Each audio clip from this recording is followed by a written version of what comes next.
નમસ્કાર sir. Sir 500 નું petrol નાખી દો. સર તમારું હેલ્મેટ ક્યાં છે? હેલ્મેટ તો ઘરે ભૂલી ગયો. હેલ્મેટ વગર સર પેટ્રોલ નહીં મળે. એટલે નો હેલ્મેટ નો પેટ્રોલ. નો હેલ્મેટ નો પેટ્રોલ? હા. क्या बात कर रहे हैं बाबा? અરે યાર પેટ્રોલ તો મળ્યું નહીં, હવે શું કરીશું? સાઈડમાં કરો ભાઈ, સાઈડમાં કરો, સાઈડમાં કરો, સાઈડમાં કરો. બોલો સાહેબ. હેલ્મેટ ક્યાં છે?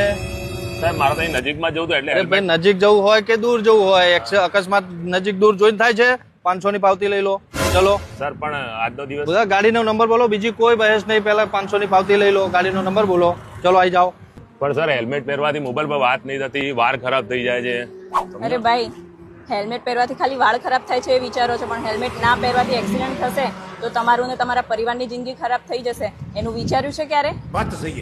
તમે સાચી વાત મેડમ તમારી, સોરી. પણ મેડમ આ વાત મને ના સમજાય. હું પેટ્રોલ પંપે ગયો તો મને હેલ્મેટ વગર પેટ્રોલ બી ના આલ્યું અને અહીં મારી 500 ની પાવતી બી ફાટી ગઈ. તો આ ખેડા જિલ્લામાં નવા રૂલ્સ આવ્યા છે?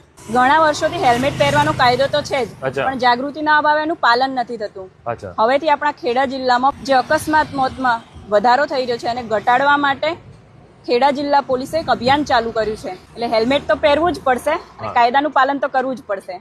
તો મિત્રો તમે પણ થઈ જાઓ સાવધાન, કેમ કે હવે ખેડા જિલ્લામાં પણ ટ્રાફિકના નિયમોનું કડકાઈથી પાલન કરાવવામાં આવશે.